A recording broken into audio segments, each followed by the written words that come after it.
That's cool, man. And it's refreshing, too, also. And speaking of having your voice heard, we are going to go into another track here off the EP. And this is Will She Be Here in the Morning. And I have some questions on the song, but I'm going to wait until we play it. Okay. So we're going to play it first, and then I'll get to those questions in a second. Will She Be Here in the Morning? We're going to hear next. We got BANIC in the studio. You are listening to Center Stage. This is WMF Tampa. And RJ, I'm your host, RJ, here. And can't say it enough. If you're tuning in for the first time, what we try to do here is get local musicians on the air to play their music, get their ideas heard. If you know a local musician, by all means, drop me a line. My email is wmnfcenterstage@gmail.com.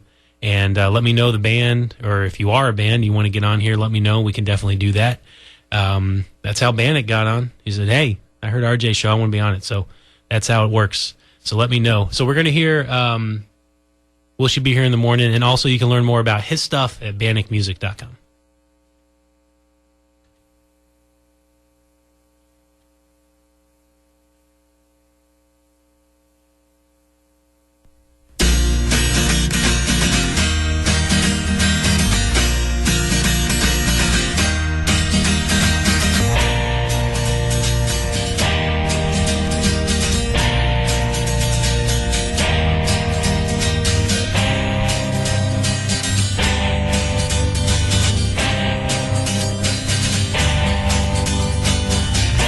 She'll be there in time of need. I know her kiss is always there to please. I know we can talk for all hours. I know with her I have the power. But will she be here in the morning? Will she be here in the morning? I know she'll drink a beer, wine, and gin.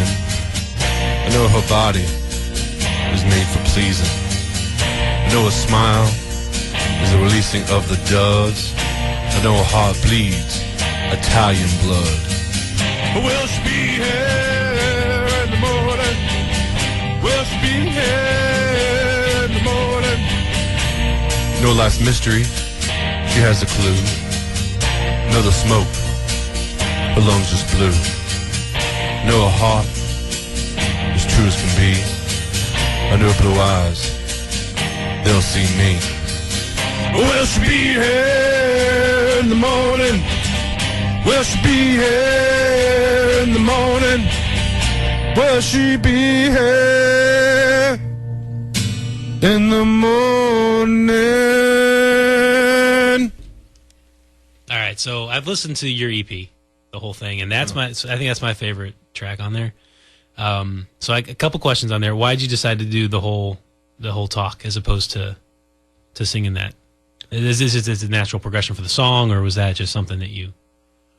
Well, actually, it happened right on the spot. Right when I was recording, I used to sing it, and I wanted something different, and that's what I'm trying to do with each song. It is I know we haven't gone into that part, but it is a concept EP. Right. It tells a story. But I wanted each track to be different. I even recorded everything differently on each track. Like each different ways of recording. And with that, and a lot of people that have heard it think I'm doing it's ode to Johnny Cash, which I'm honored that people would think that. But the odd thing is, no. It's an ode to David Coverdale, Whitesnake. He would do that on some of his songs. He would speak, and then he would go into one of his primal screams that he was known for. So when I was like listening to that right before I went in, and I was like, all right, let's see what it sounds like. And took one track on the vocals, and that's what is it. Okay, and that's where that came from. So is there a story behind that? Because I know you said you wrote all these songs a while ago. Right. Will She Be Here in the Morning was actually, there's two songs written about around the same time. That one and the one right before it, Sweet Kiss. And that song was actually, I was talking to a girl. I was like starting the dating process and all that fun stuff. And you're a musician, so that should come naturally. Yeah, well, it didn't work out, obviously. But we were just talking on the phone, and we started talking about like what down the road and stuff. And she said, if we do, spend the night, using quotations, She won't stay. She will not. When I wake up, she cannot spend the night. So I was like writing on a piece of paper, will she be there in the morning?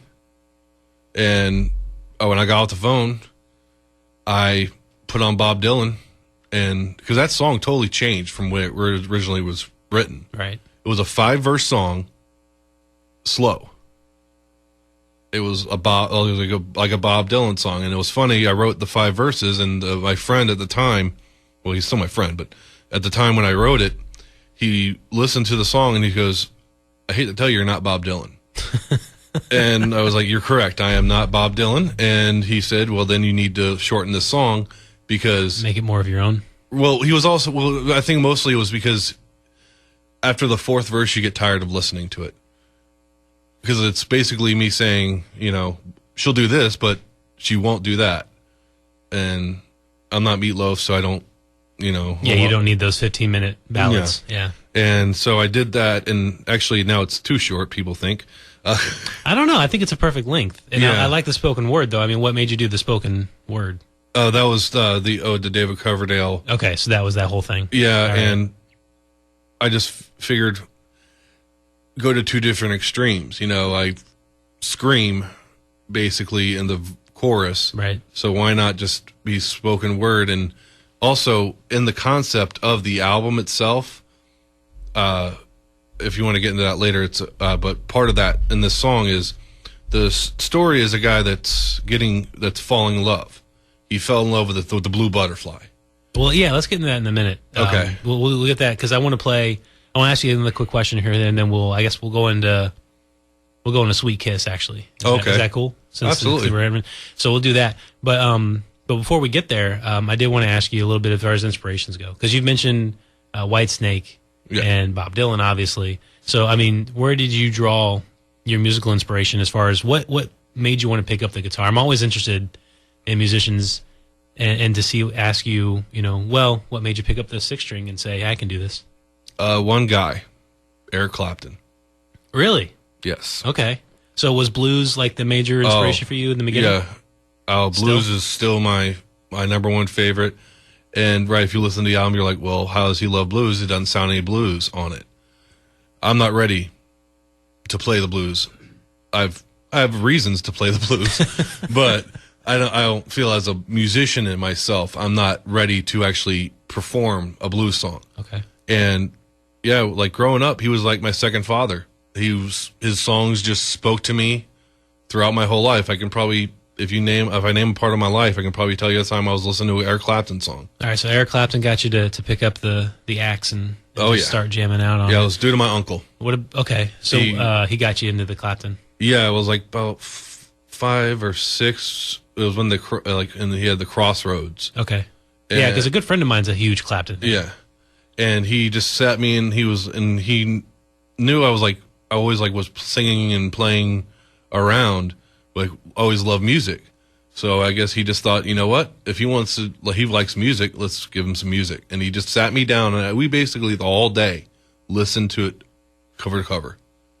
And from that day forward, at least and it's kind of sad, but make sure I listen to at least one Clapton song a day, depending on my mood. Because if you look at his catalog, you can think of there's so much there. Oh yeah, it's just it's styles. If you're feeling angry, you can go into his Angry Blues or Cream. Yeah, it's ridiculous. Yeah, it's ridiculous. Okay, so that got you into it, and then real quick before we get into the next song. What about just lyrically, or is there anything else because what are you listening to now? What's in your CD player? Foo Fighters, actually, and that's the thing with me.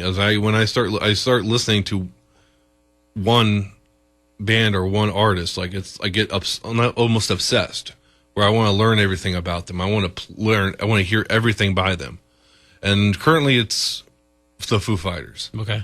And it's kind of odd that I just now really, I of course always knew about them and listened to them, and I knew their songs, but now I'm really getting into the songs and stuff like that. That's mostly what I'm listening to right now, or Clapton. At least once a day. Oh, at least once a day. Clapton a day keeps the doctor away, right? Oh, yeah. Or something like that. It keeps you closer to God. Well, cool, man. All right, so we're going to go into Sweet Kiss. little short background behind the song, or do we just want to jump Same girl that the Will She Be Here in the Morning was about. Okay. But this was basically about our first date. And it happens, first date a lot. And you're looking at the girl, you just want to kiss her. And that's all I wanted to do was to kiss that girl. And not to give away the song, I did. And and it was just like the sweetest kiss. And actually. So Sweet Kiss isn't just a clever name then. Right. And actually, I was writing the song because she was in Orlando. And I actually was writing the song in my head on the drive home. After that date, I was like writing the song in my head. When I got home, I wrote it all down. Very cool, man. Well, we're going to hear that Sweet Kiss. This is off Blue Butterfly, which is BANIC's EP. You can find it at his website, which is banicmusic.com. And yeah, let's get right into it.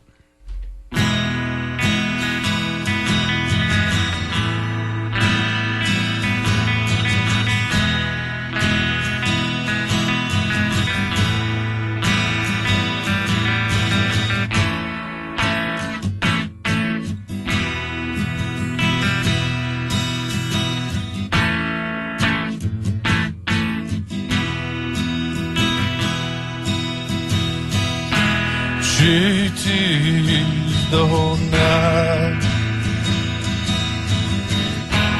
I knew it was inside.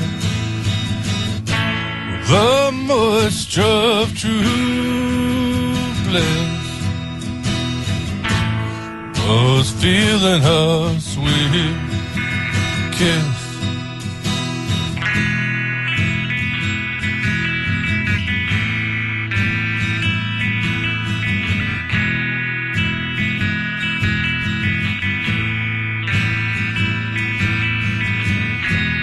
I started to smile,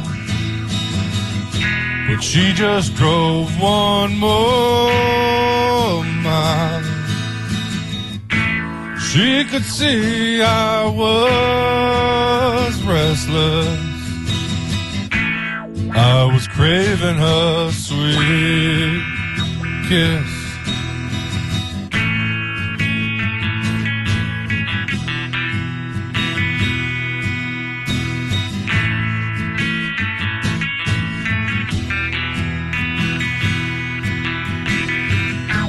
She finally parked the car. I knew my dream was not far. My heart would not miss. I got to feel her sweet kiss.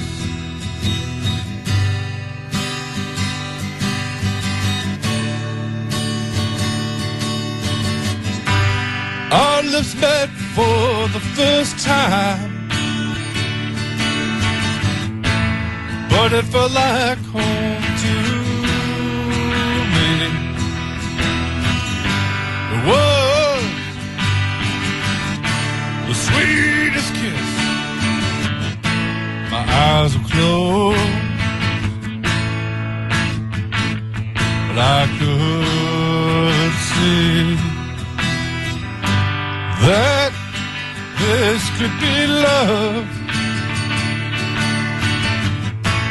Was a sweet kiss, was a sweet kiss meant to be.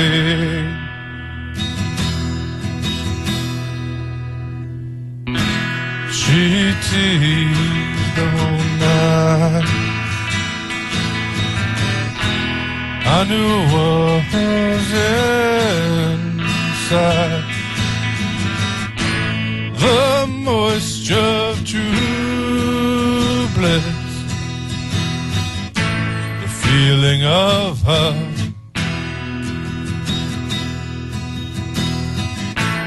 I was craving her. I got to feel her sweet